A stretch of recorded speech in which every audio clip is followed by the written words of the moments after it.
Olá, pessoal! Vamos a mais uma aula de histologia. Hoje vamos falar de histologia do aparelho reprodutor masculino. Vou começar a aula dando aqueles tradicionais avisos, né?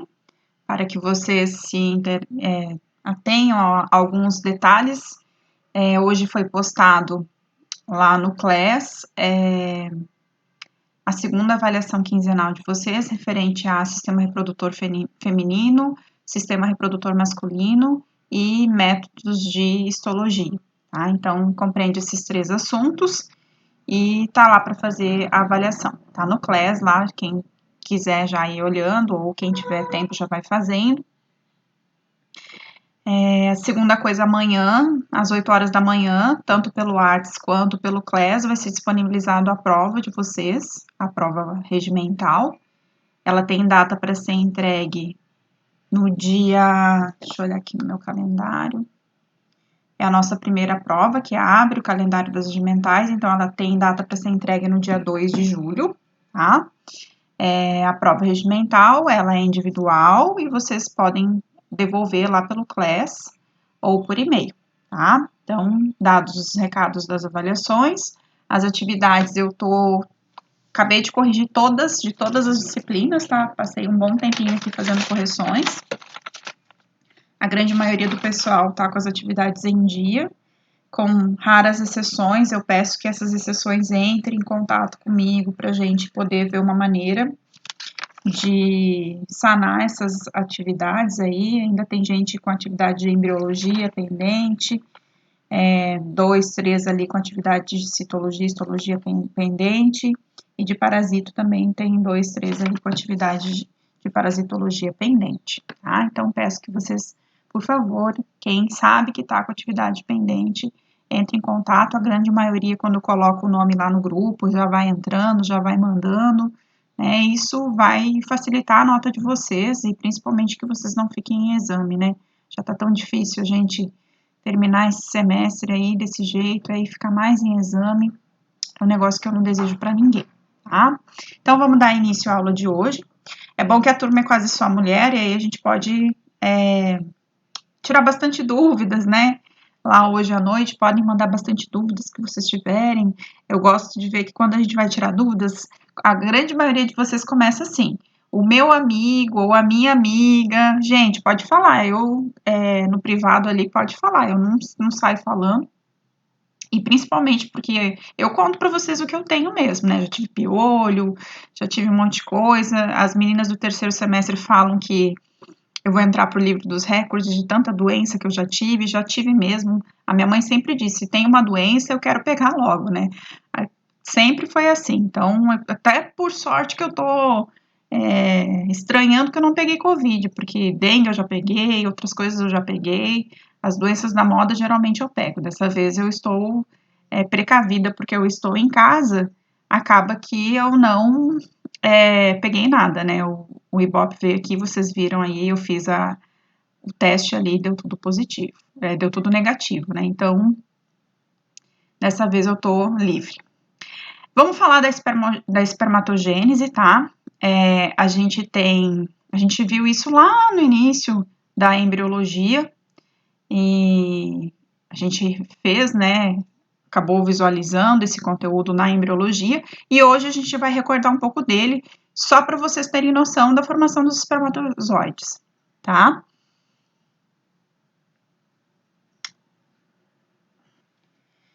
Então, na espermatogênese a gente tem duas fases, a meiose 1 e a meiose 2. Então, a partir do processo da meiose 1 vai originar duas células e depois na meiose 2 o processo final, né, vai originar 4 células, depois de passar por todos os processos de prófase 1, metáfase 1, anáfase 1, telófase 1, vai para o processo da meiose 2, que vai passar por prófase 2, metáfase 2 e anáfase 2, e por fim vai dar origem na telófase a 4 células, tá? Então, a produção de espermatozoides é através da espermatogênese.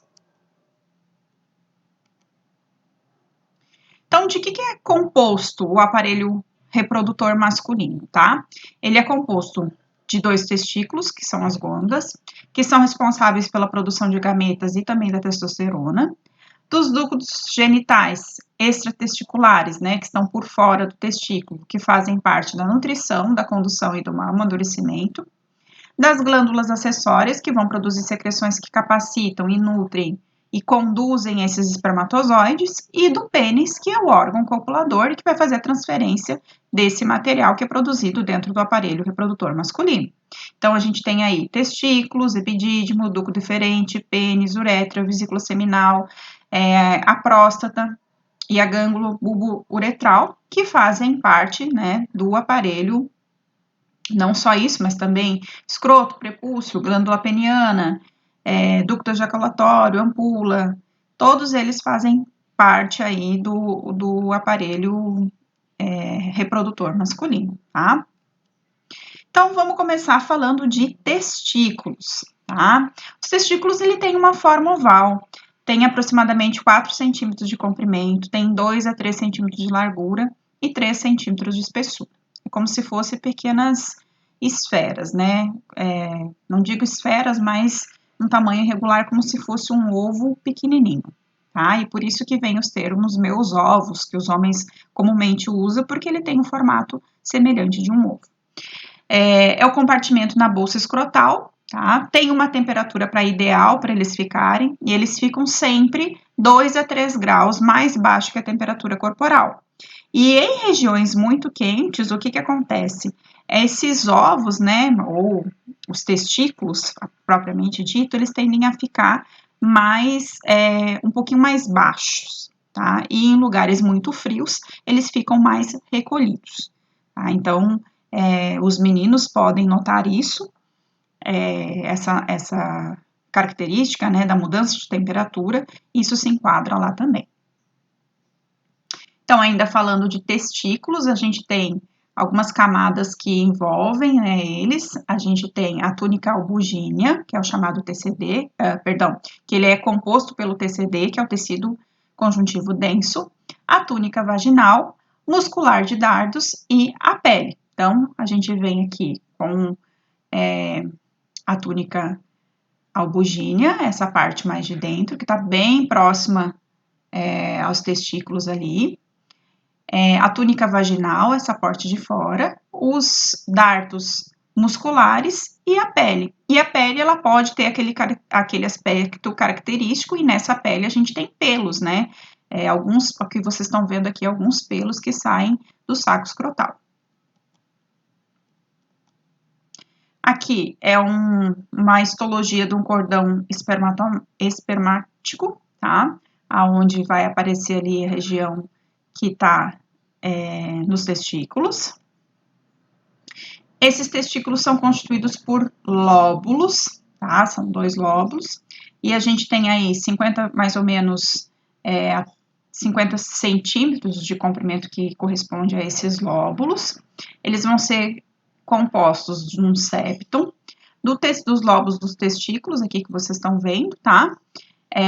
Os túbulos seminíferos e a túnica albúgina, tá? Tudo isso aqui, se a gente fosse esticar esses tecidos que fazem esses lóbulos do testículo, daria 50 centímetros de comprimento, tá? Que chegaria ali uns 300 metros no total. Então, aqui uma visão microscópica do testículo, a gente tem aqui o cordão espermático, as células nervosas e os vasos sanguíneos, os túbulos seminíferos, tá? O lóbulo, o septum, a túnica albúgina, a túnica vaginalis e a cavidade da túnica vaginalis, tá? E aí, se a gente fizer um corte intersticial de uma célula aqui, um corte histológico, a gente vai enxergar aqui as células intersticiais, o esperma fica aqui dentro, imaturo ainda, mas ele fica aqui dentro desses canais, que são os canais dos testículos. Uma pergunta que sempre aparece quando dou aula sobre o sistema reprodutor masculino professor, um amigo meu só tem um testículo, ele não vai conseguir ser pai? Vai conseguir ser pai sim. a não ser que seja um caso muito grave ou que ele, né, tenha algum acometimento mais sério que não seja. Mas somente ter um testículo acontece de, por exemplo, um acidente ou acometido por uma doença, o homem fica só com um testículo. E aí, as chances dele ser pai, o pessoal acha que são nulas. Os dois testículos, eles não são interconectados. Então, o que acontece? Eles produzem espermatozoides independentemente. E aí, quando perde um testículo, o outro consegue a produção de espermatozoides, talvez diminuída, mas segue. Então, existe ainda a chance de ter pai. Quais doenças que eu falo? Cachumba é uma coisa que pode prejudicar. Todos vocês já ouviram falar aqui quando a avó de vocês falavam: esse menino não pode pegar cachumba, porque você não vai ficar comprometido, depois não vai ter filho. Existe uma realidade nessa crença aí, tá? Quando a cachumba desce para o sistema reprodutor masculino, ela pode deixar estéril, sim. E aí pode não haver produção de espermatozoides. Ou então perde num acidente. Eu tive um amigo que teve câncer de testículo e ele perdeu um dos testículos e conseguiu ser pai. Então, tem toda essa problemática aí que tem que cuidar, sim, por conta dos testículos. Então, aqui mostrando um corte histológico dos testículos, vejam que eles têm todas essas vesículas e aqui dentro dessas vesículas aqui está um esperma imaturo ainda. Como que ocorre dentro dos túbulos seminíferos? É lá que ocorre a produção dos espermatozoides. Então, a gente tem túbulos enovelados de fundo cego, que vão dar origem a tubos retos, à rede testicular, aos ductos referentes, ao epidídimo, aos ductos deferentes e às uretras. Então, o caminho pelo qual o espermatozoide vai fazer é todo esse. Então, vejam que é um caminho bem comprido. Vamos falar dos túbulos seminíferos, né? Eles são compostos de epitélio germinativo, tá? Anota bem aí. Túbulos seminíferos, epitélio germinativo. Vocês estão vendo aqui os túbulos seminíferos, tá? São compostos de células mioides, tá? De 3 a 5, que sofrem contrações peristálticas, ficam dentro da túnica albúgea, tá? Aqui vocês estão vendo outro corte histológico. Aqui as espermatogônias que produzem os espermatozoides, as células de Sertoli, que são importantíssimas, tá?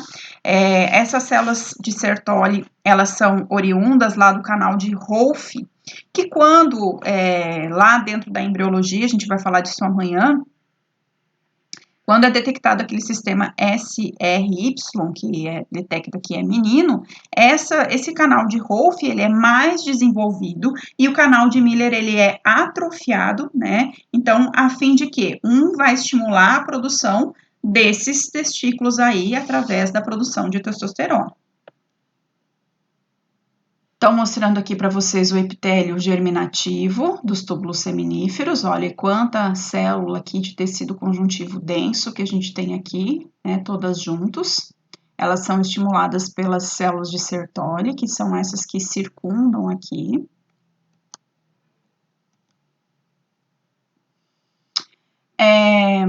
Aqui a gente tem a linhagem espermatogênica, né, as espermatogônias, que vão originar os espermatócitos, que dão origem às espermátides e que desenvolvem as células dos espermatozoides, né.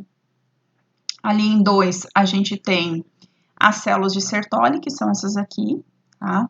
Então, vejam aqui ocorrendo o processo células de Sertoli, que são essas aqui ocorrendo o processo da espermatogênese, né, ou seja, as espermatogônias, que vão dar origem aos espermatócitos, que vão dar origem às espermátides, que dão origem aos espermatozoides. Então, as células espermátides, tá? Então, todo aqui, né, a primeira fase da espermatogênese, a segunda fase da espermatogênese e dando origem. E aqui as células de Sertoli, que são essas células aqui indicadas, né, que vão circundar a camada. Vejam que a gente tem aqui as células do tecido conjuntivo e o epitélio germinativo, que são como se fossem esses pelos aqui, né? Só que na verdade não são pelos, são células de germinação que se encontram aqui. E isso vai dar origem ao quê? Vai dar origem aos espermatozoides, né? O processo da espermatogênese ali dá origem aos espermatozoides. Aqui a gente tem uma micrografia mostrando os microtúbulos, né, o flagelo, a região do acrossomo aqui do espermatozoide, então, bem definido através de uma visão microscópica. O que são as células de Sertoli, né? Essas células colunares aqui, que vocês estão vendo, com extensos prolongamentos, que a gente vê como se fosse pelos, mas não são pelos, isso aqui. Com muita facilidade, o pessoal confunde isso aqui com pelos, mas não são pelos, porque pelos são muito mais finos e são isolados. Vejam que eles têm terminações longas que vêm desde dentro ali do tecido saindo, né? Tem um núcleo triangular mais próximo da base, que vocês estão enxergando aqui como se fosse mais triangular aqui, né, onde eu passei o mouse. Tem uma abundância de microtúbulos e microfilamentos que a gente está vendo aqui, que tem um desenho estrutural, isso aqui é um corte histológico, isso aqui é um desenho estrutural. Aqui a gente vai ter os fibroblastos, que vão compor a base, as células intersticiais, as células de Sertoli, elas estão aqui, ó, nesse localzinho aqui, que são essas células nesse sentido triangular e que tem esse prolongamento aqui da célula de Sertoli, tá? Dentro das células de Sertoli, em uma certa altura, que vai acontecer o processo da espermatogônia, onde vai ter o espermatócito primário, os espermatócitos secundários e as espermátides iniciais. Elas, né, após sofrerem sucessivas meioses, né, vão dar origem aos espermatozoides. Então, as células, quais são as funções da célula de Sertoli? Fornecer suporte e nutrição para a formação dos espermatozoides, fazer fagocitose de pequenos micro-organismos ou restos celulares que aparecerem por ali, e também um papel de secreção. Elas têm um fluido que é rico em frutose, quem já fez bioquímica sabe que frutose é um carboidrato, né? Aí vocês vão me dizer, nossa, professora, eu achei que só frutas produzissem frutose. Não, o nosso corpo produz frutose, tá? O corpo, principalmente dos homens, produz um açúcar que é a frutose.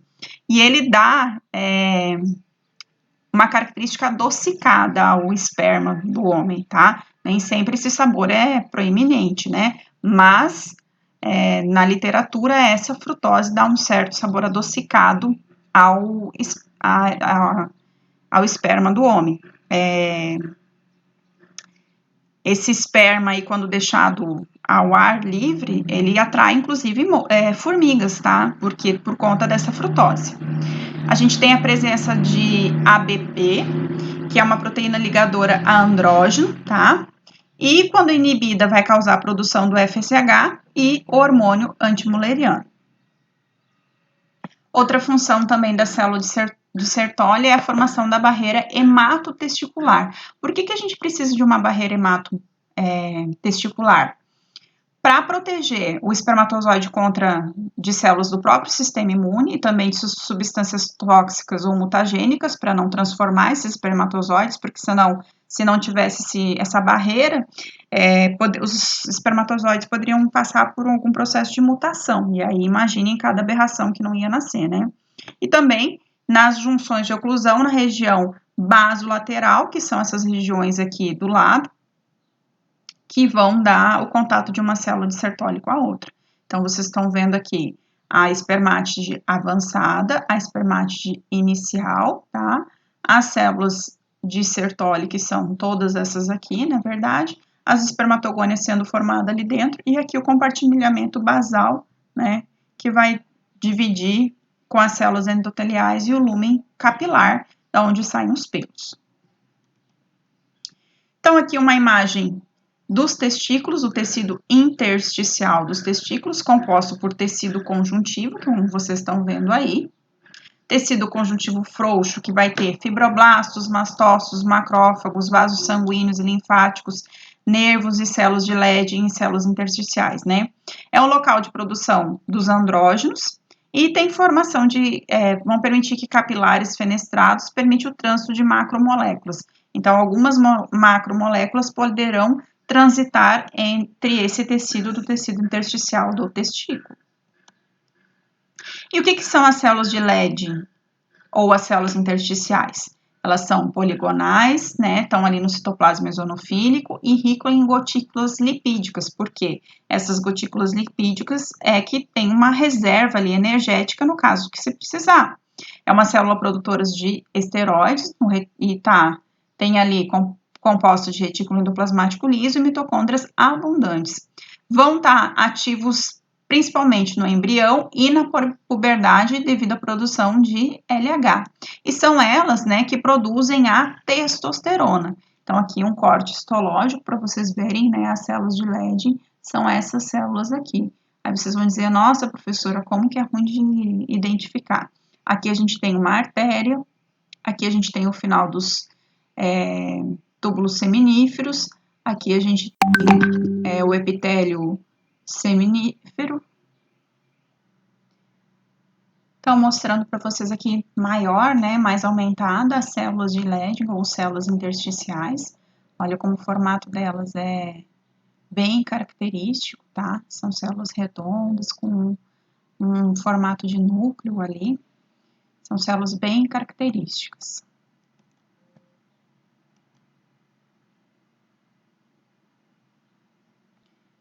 Então, aqui as células de Leydig, a produção, tá? Dentro das células tem a mitocôndria. Essa mitocôndria recebe, né, via vasos sanguíneos, colesterol. E por isso que eu já falei para vocês que não pode cortar gordura de jeito nenhum, né, o total de lipídios do corpo, porque são esses lipídios que são responsáveis pela produção desses hormônios. Então, esses lipídios vêm através, né, dos ácidos graxos, né, que vão vir através do colesterol, vão entrar dentro das células de Leydig e vão estimular essa gordura lipídica aqui, vai estimular o quê? A produção, né, ou o ácido graxo vai entrar, ou o colesterol direto, vai produzir o colesterol esterificado. Esse colesterol esterificado vai ativar a mitocôndria, por sua vez, né, através da ativação por STAR, vai ativar a mitocôndria, que vai produzir preginenolona, né? Essa preginenolona vai vir via retículo endoplasmático liso, vai ser transformada, né, em testosterona, e essa testosterona vai ou via vaso linfático ou via corrente sanguínea, tá? Então, essa testosterona aí é o hormônio masculino que vai ser produzido aí dentro, principalmente aí, o precursor sai de dentro da mitocôndria, ela é transformada via retículo liso e aí vai via corrente sanguínea. Ela é inibida por altas concentrações de quê? De LH. Vejam que a gente tem receptores específicos para esses canais. Então, quando tiver muito aumentada a produção de LH, a gente inibe a testosterona, porque o hormônio LH é o hormônio luteinizante. Como que faz a regulação hormonal dos testículos, tá? Isso aí é mais fisiológico, não tem muito a ver com histologia, mas eu vou dar uma abordada aqui. O hipotálamo, a gente tem a produção de LH e o FSH. Esse LH, né, vai ser produzido lá dentro das células ali. A gente vai ter também a produção de FSH. Em algumas concentrações altas, a gente vai ter uma inibição do tipo enzimática, do tipo feedback negativo, lembram lá dos tipos de regulações enzimáticas que a gente fala lá na bioquímica, tá? E quando tiver formação de estradiol, ele também vai modular negativamente essa produção de hormônios. E a produção de testosterona, quando está muito aumentada, também vai modular negativamente para inibir um pouco da concentração da produção de testosterona. Falando agora de ductos genitais, quais são as funções dos ductos genitais? Nutrição, condução e amadurecimento de gametas.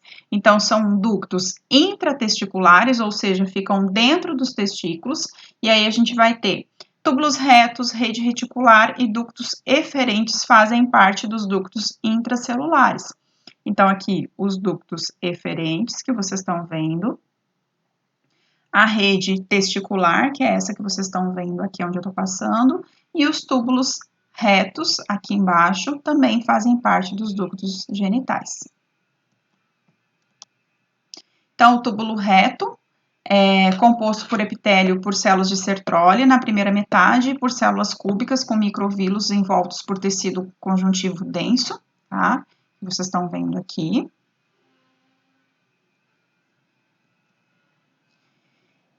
E o que que acontece? Esse túbulo reto, o túbulo retiníleo, né, a gente tem ele aqui e a gente tem as células, tá bem aqui, e a gente tem as células de Sertoli que vão circundar ele.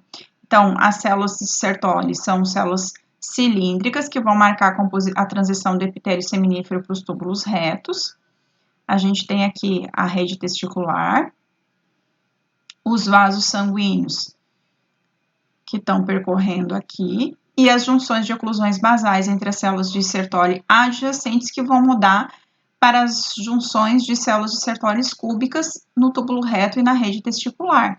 Vão formar o quê? Aglomerados de células de Legge nas proximidades dos vasos linfáticos e sanguíneos sustentados pelo tecido conjuntivo frouxo. Tá? Então, esse corte histológico é esse aqui, na verdade, né? E aí, por aqui estão rolando o quê? Por aqui está passando os espermatozoides, que vocês estão vendo ali.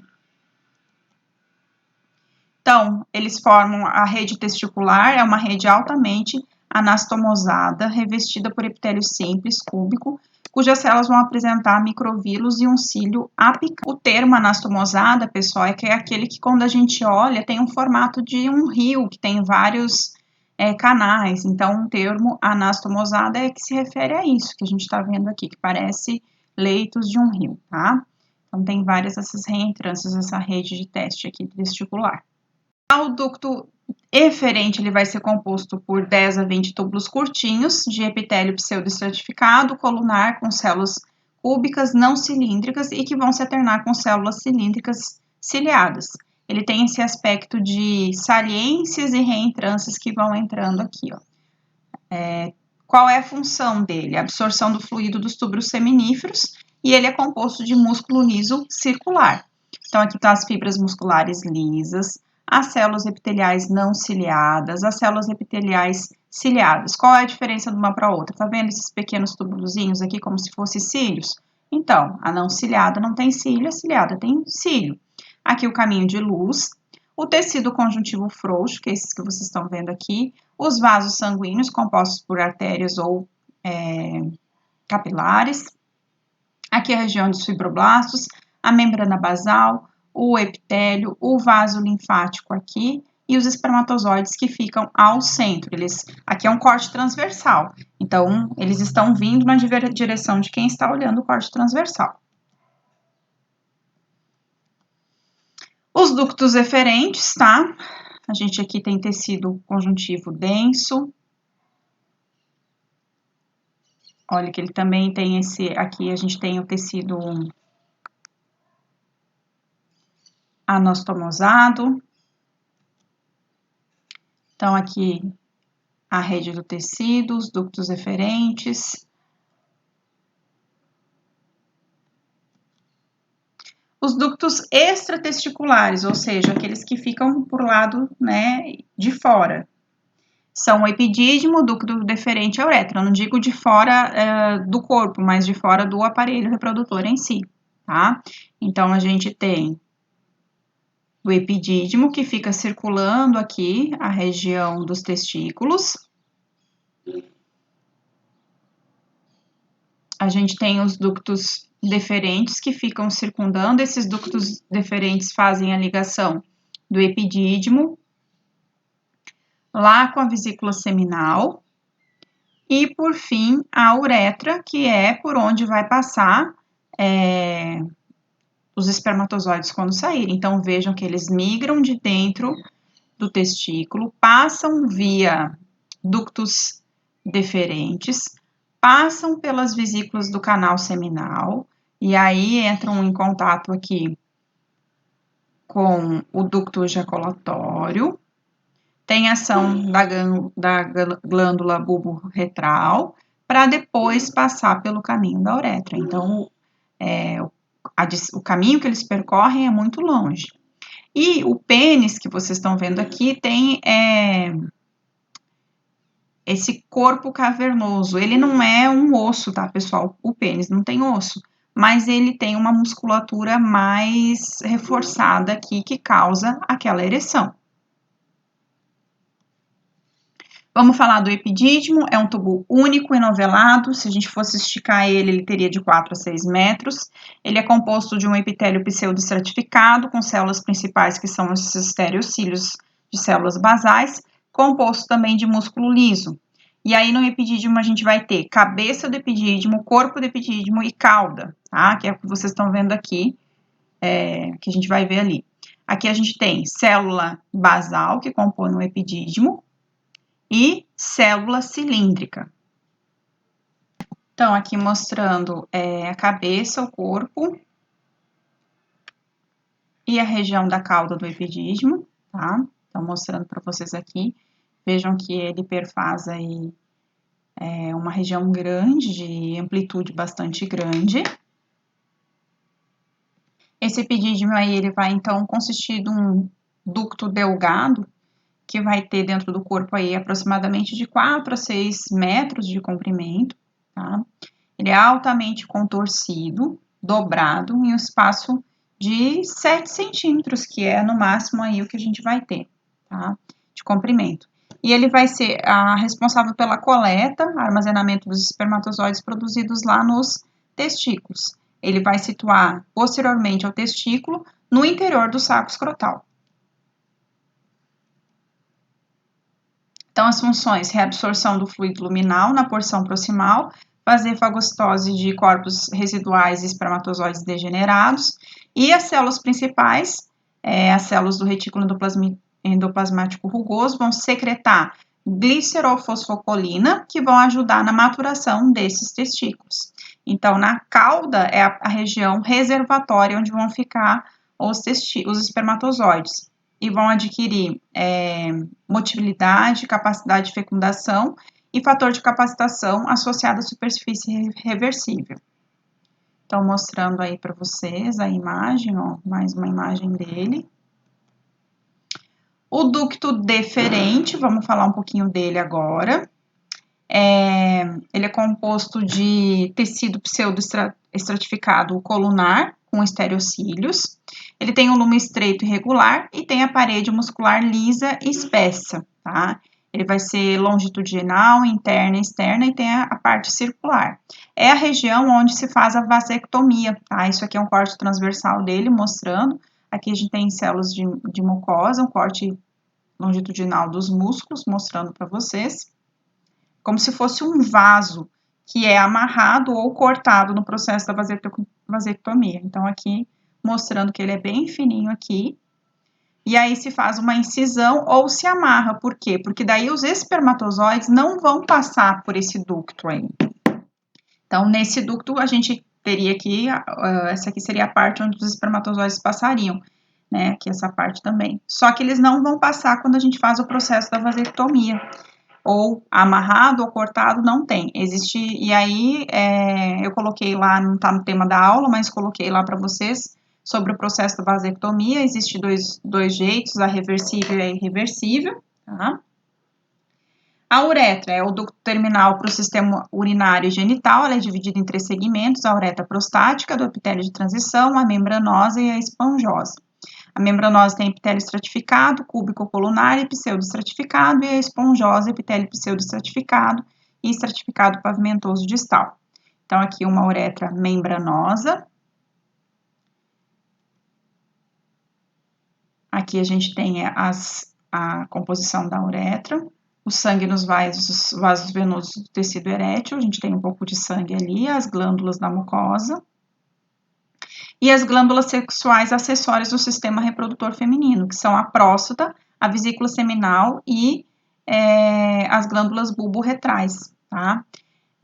No sêmen, a gente vai ter 3 a 7 ml a ejaculação total, sendo que desses 60 a 100 milhões por ml de espermatozoides aí a gente tem enzimas liberadas pela próstata, a frutose, que eu já falei para vocês que é um açúcar, e o muco. Tudo isso a gente vai ter, né?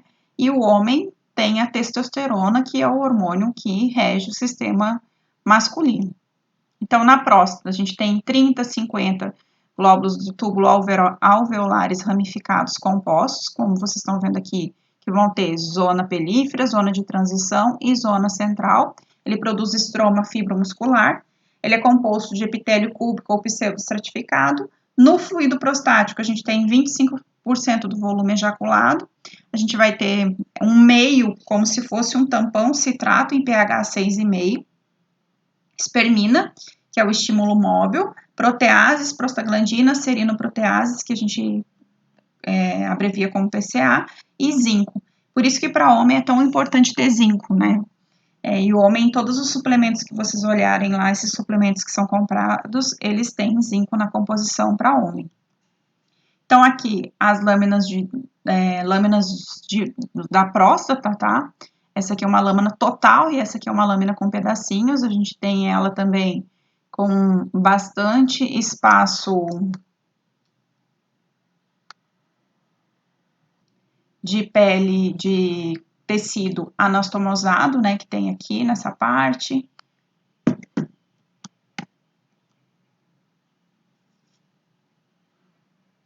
Já na vesícula seminal, a gente vai ter a tubulose anovelada simples, mucosa, com inúmeras pregas, que a gente tá vendo aqui nessas dobras, tá? E aí elas são bem características nas lâminas.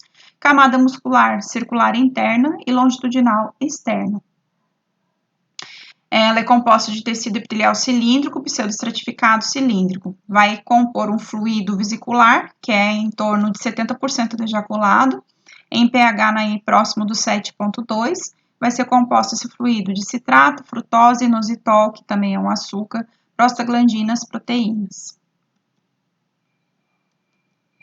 E aqui mostrando para vocês a vesícula seminal, tá? Olhem como ela é cheia de dobras. Aqui a gente tem tecido conjuntivo denso, aqui. A glândula bulbo-uretral, localizada atrás da uretra membranosa esponjosa, onde vai desembocar. Os túbulos alveolares enovelados, ramificados com túbulo de tipo de mucosa, vai ser composto de epitélio colunar, simples e secretor. Vão apresentar tecido conjuntivo frouxo, com células musculares lisas e esqueléticas, e produzem uma secreção pré-seminal, ou seja, aquela secreção que sai antes do esperma, que é para manter a lubrificação do canal para onde vai ser conduzido esses espermatozoides quando passarem. Então, aqui mostrando bastante esponjosa, bastante ramificada, né? Bastante tecido conjuntivo frouxo, que a gente pode ver nessa figura. Ó, bastante esponjosa aqui, bastante tecido conjuntivo frouxo, que a gente tá vendo nessa figurinha menor aqui. E por fim, o órgão copulador, o pênis, tá? Ele é composto da uretra esponjosa, e aí compõe tecido pseudoestratificado colunar. Tem 3 colunas de tecido erétil, que vocês estão podendo ver ali, 1, 2, 3, com espaços vasculares circundados por um músculo liso, que é esse músculo de fora aqui. Aí aqui a gente vai ter a base que vai fazer o tecido erétil, para ele ter ereção, o corpo cavernoso do pênis, a superfície dorsal, a veia dorsal profunda, a artéria dorsal, tá? A túnica albúgea, a área aqui, a artéria profunda, que é onde passa irrigação, né? O pênis é altamente irrigado. Para ele conseguir ter aquela ereção, ele precisa de muito fluxo sanguíneo, tá? E aqui, composto de tecido conjuntivo frouxo, basicamente, no pênis. Aqui mostrando um corte histológico dele. Provavelmente, né, com certeza, de uma pessoa que já morreu, né? Não tem como coletar um tecido desses para cortar uma pessoa que ainda esteja viva, né? Então, o mecanismo de ereção do pênis vai ter um estímulo sexual do sistema nervoso central, que vai envolver nervos autônomos do pênis. Os nervos dentro do corpo cavernoso esponjoso vão liberar acetilcolina e óxido nítrico. Por isso que o Viagra é a base de óxido nítrico, né? Por quê? Porque daí tem aumento de óxido nítrico. Quando toma, meia hora antes, tem ereção. Vai ter relaxamento das camadas CML, que são responsáveis pelo GMP cíclico. Os sinusoides vão dilatar e vão comprimir as veias de drenagem.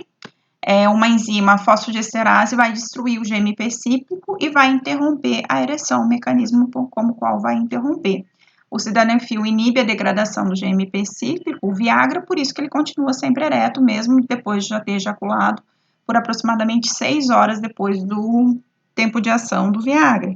O problema do Viagra é que ele dá muita alteração cardíaca e a gente tem vários casos de mortes de principalmente pessoas mais idosas, de homens mais idosos, que tomam o Viagra e acabam tendo alguma complicação cardíaca. Então, assim, o Viagra não deve ser tomado livremente, em caso somente de indicação médica. Uma época virou meio modinha da meninada aí tomar Viagra para ter mais ereção, para ter mais potência sexual, e gente, isso não é brincadeira, tem gente que já morreu tomando Viagra, principalmente as pessoas, os homens mais idosos. E ele pode causar paralisia facial, distúrbios gastrointestinais, dores de cabeça e visão turva. As dores de cabeça são um relato frequente e também uma vermelhidão no corpo. Eu não coloquei aqui, mas causa uma vermelhidão do corpo. São relatos frequentes de homens que tomam Viagra, tá? No mundo inteiro, a gente tem diferentes abordagens em busca de contraceptivos masculinos, uma vez que depois da invenção da pílula, a gente não tem efetivamente, né, a invenção da pílula foi para a mulher, da pílula do anticoncepcional, mas para o homem, a gente, tirando a vasectomia, a gente não tem nenhum método que iniba a formação de espermatozoides. E aí, diferentes pesquisas, diferentes grupos já em indústria farmacêutica vêm estudando a pílula anticoncepcional masculina. No entanto, até o momento que eu saiba, não se conseguiu essa pílula ainda. Há muitos efeitos adversos naquelas que estão em estudo clínico. Eu já vi alguns protocolos de estudo clínico de pílula anticoncepcional masculina e neles vem reportados muitos efeitos colaterais. Por isso que a indústria farmacêutica não lançou ainda. Imagine se tivesse já lançado, seria, né, já estaria no mercado, todo mundo. Assim como vacina ou qualquer outra coisa. Então, até hoje a pesquisa científica ainda não conseguiu descobrir nenhum método contraceptivo masculino que não seja aí a vasectomia, nenhum método que não seja físico, né, que esse é físico. Com relação ao coito interrompido, que é a retirada do pênis da vagina na hora de ejacular, isso aí é um processo que muitas vezes é falho, tá?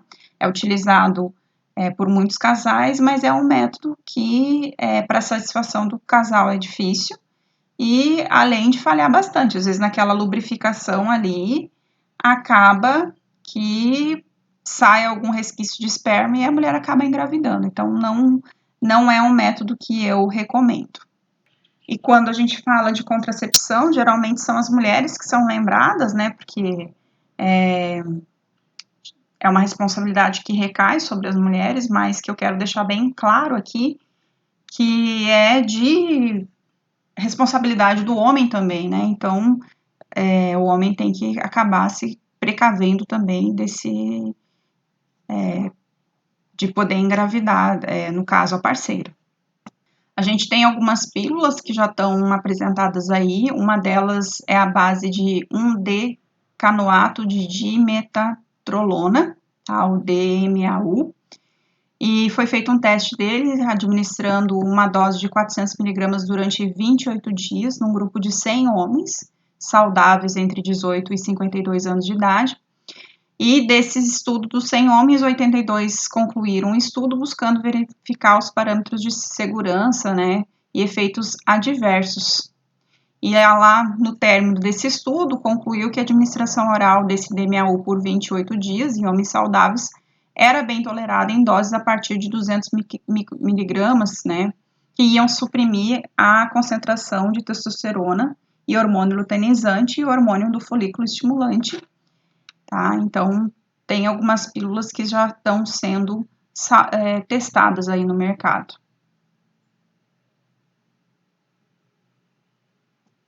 Tem também um gel anticonceptivo à base de progesterona e testosterona, que é proposto por uma universidade lá do Reino Unido, e fez um teste com 450 casais também, que participaram no período de 12 meses desse estudo, e sobre esse estudo ainda não há uma conclusão acerca desses resultados que iniciaram o estudo. Então, se não saiu ainda, né, meu povo, é porque ainda não não tem um resultado tão positivo.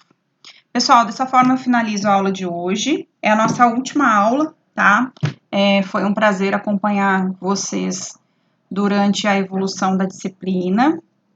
Percebi que muitos amadureceram, que muitos melhoraram, né? Pude acompanhar essa evolução de vocês aí.